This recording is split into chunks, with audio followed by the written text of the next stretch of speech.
Esse aqui é o melhor vídeo do canal, é o texto mais impressionante de todos. Você não tem noção do que esse texto realmente fala. Então fica comigo que hoje eu vou te ensinar tudo o que você precisa saber sobre o endemoniado gadareno.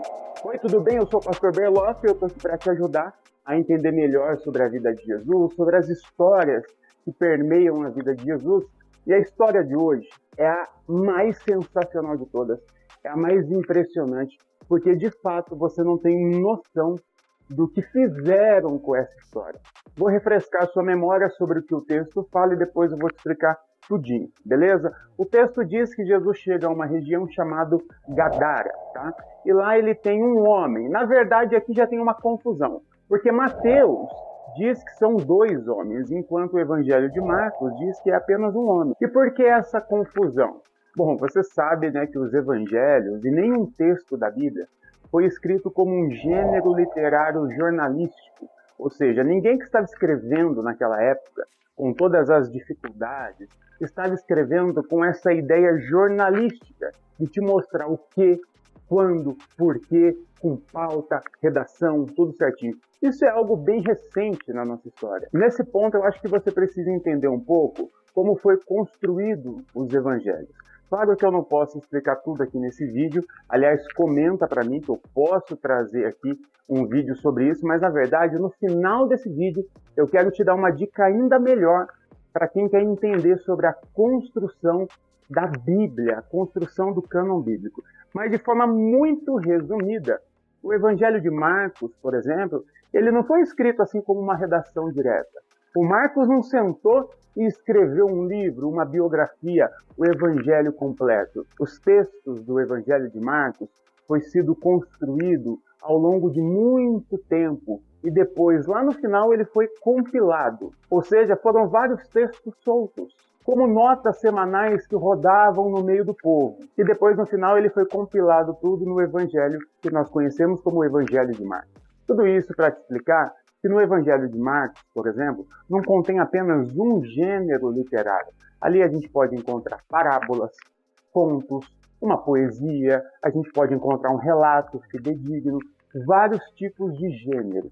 Bom, com essa cabeça da construção do Evangelho, agora sim a gente pode entrar de fato na narrativa de Marcos e nessa visita de Jesus a esse lugar chamado Gadara, né? Bom, então o texto diz que Jesus chega neste local, e aí já fica uma pergunta, né? Por que Jesus foi lá? Bom, eu tenho uma sugestão que daqui a pouco eu te conto, tá? Mas Jesus chega nesse local, então há esse encontro com um ou dois endemoniados, e esses homens, ou esse homem, está muito atormentado, ele vive numa situação de escravidão completa, tudo por causa de um demônio que atormentava aquele homem, ou melhor dizendo, uma legião de demônios. Afinal, é assim que essa legião se identifica, né? Dizendo, nós somos muitos. Então havia uma legião escravizando aquele gadareno, correto? Jesus chega naquele local e de alguma forma aquele homem é liberto. Depois que ele é liberto, aquela legião entra numa manada de porcos que está ali perto, e aqueles porcos, possivelmente possessos por essa legião, eles se jogam, eles se precipitam no mar e todos morrem. A cidade fica maluca, alucinada de medo. O texto deixa bem específico que eles ficam com medo do que aconteceu, tá? Eles não ficam revoltados, acabou com a nossa verba, como o seu pastor te explicou, não. Eles estão com medo, porque alguma coisa grave aconteceu, e aí eles mandam Jesus embora. Bom, esse texto aqui, ele apresenta um monte de problemas, que a gente tem que ver um por um, e vou te explicar cada um, e no final a sua cabeça vai explodir. Bom, eu falei aqui atrás para você que tinha uma pergunta assim, por que Jesus foi nesse local, né? O que fez Jesus ir até lá? Bom, eu vou te explicar aqui. Na cronologia bíblica, se a gente voltar um pouco o texto, Jesus está vindo de um encontro com o tal do centurião romano. Aliás, esse texto aqui é outro texto que explode a cabeça, tá? Porque este filho do centurião romano, na verdade, não é um filho, ok? É uma outra relação com esse homem. Se você quiser saber mais sobre isso, comenta que eu trago um vídeo só sobre isso, ok? Mas fato é que Jesus faz um puta de um favor para esse centurião romano. Agora, você entendeu? Jesus se encontrou com um centurião romano. Aqui você precisa entender algo que você já devia saber, que naquela época o Império Romano estava sobre Israel. Israel tinha virado tipo uma província do Império Romano. E para que isso pudesse ser organizado, para que o Império Romano ficasse sobre Israel, com todo o controle, várias legiões, vários destacamentos do exército romano foi dividido e espalhado por toda a terra de Israel. Esses destacamentos eram chamados também de legiões. Bom, aqui o negócio já começa a esquentar e começa a ficar interessante. Vamos lá. Bom, Jesus está vindo de um encontro com um centurião romano. O centurião romano é justamente o oficial de um desses destacamentos, ok? Então Jesus está vindo ali, ele fez um favor para um desses oficiais. Ele fez um favor para um oficial de uma das legiões romanas, hein? Saindo desse encontro, ele vai direto para Gadara. Bom, então entenda que em toda Israel, em toda a Palestina, era normal encontrar assentamentos dessas legiões romanas. E a nossa queridíssima arqueologia encontrou justamente na região onde fica Gadara a insígnia de uma legião que ficava assentada lá. Afinal, Gadara ficava no monte, ficava no alto, justamente onde essas legiões ficavam, porque eles ficavam observando tudo do alto. E em Gadara encontraram a insígnia, tipo o broche, da legião que ficava justamente naquela região. E adivinha o símbolo, o mascote dessa legião romana? O porco. Oh, peraí, você nunca achou estranho um bando de judeu cuidando de porco? Agora é a parte que você começa a ficar com vergonha, né? Porque você sabe que o judeu não pega em porco, não mexe em porco, não come em porco. Porco é o animal mais imundo da religião. E de repente a gente tem um bando de gadareno cuidando de porcos. Aliás, o Marcos é tão irônico, lembrando que eu falei do gênero literário aqui, que o Marcos é tão irônico que ele fala que tem um rebanho de porcos pastando nos montes. Rebanho de porco pastando nos montes. Rebanho não é de porco. Porco não pasta e nem fica no monte. Quem são os porcos que ficavam nos montes se alimentando? Então, quando Jesus, saindo de um encontro com um oficial romano, oficial de uma legião romana, ele vai direto para Gadara, ambiente onde a arqueologia mostra que ficava ali um assentamento de uma legião romana chamada a 10ª Legião Fretensis, e essa legião tinha como seu mascote o porco. Quando Jesus chega naquele local, aquele gadareno ou aqueles gadarenos ou aqueles homens que representam os gadarenos, eles estavam sendo oprimidos justamente por uma legião.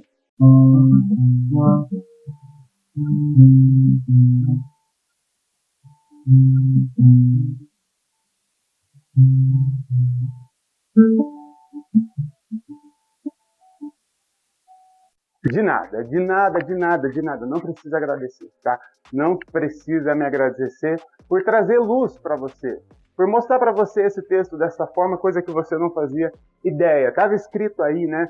Mas era impossível de ler por causa do óculos fundamentalista que colocaram. Ó, quer me agradecer? Faz o seguinte, se inscreve agora no canal, curte esse vídeo, pega esse link e envia para todo mundo. Bom, esse relato irônico do Marcos não para por aí. Porque lembra que eu falei o nome dessa legião para você? Sim, nós estamos falando da 10ª Legião Fretensis. Essa foi a legião mais importante do Império Romano, viu? Essa mesma legião é a legião que destrói Jerusalém em 74 depois de Cristo. Essa legião fica estabelecida ali na Palestina há mais 400 anos. A 10ª legião fretense, de frota, porque eles vinham pela água, eles vinham pelos barcos, pelas frotas. Então, quando o relato diz que os porcos se precipitaram ao mar, está dizendo que a legião voltou por onde ela veio. Agora, a gente entende melhor por que eles estavam com tanto medo. Imagina só, você é um gadareno, de repente chega ali esse destacamento dessa legião romana, se estabelece naquele local com violência, estupra mulheres, mata e impõe a vocês a responsabilidade de cuidar de porcos, mesmo você sendo um judeu, mesmo aquilo sendo pecado. Sim, provavelmente tinha uma manada de porco real naquele local, afinal era uma das formas de alimentar aquela legião. Quem cuidava desses porcos? Os judeus. Aquela legião estava obrigando aqueles judeus a tratar de porcos. Então, meio que aquela cidade estava na mão daquela legião.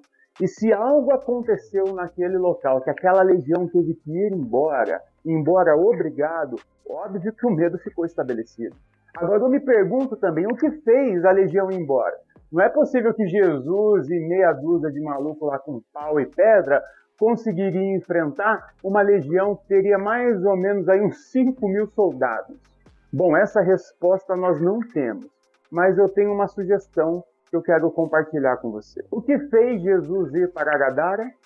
O encontro dele com o oficial. Jesus tinha acabado de curar o servo. Na verdade, era o amante deste legionário, deste oficial. Mas isso eu te conto no outro vídeo. Esse cara estava devendo um puta favor para Jesus.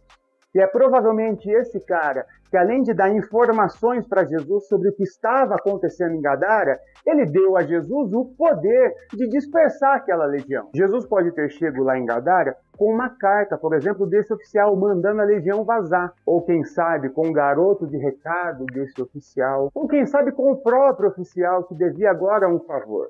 O fato é que Jesus conseguiu chegar naquele local e tinha uma legião de porcos romanos oprimindo.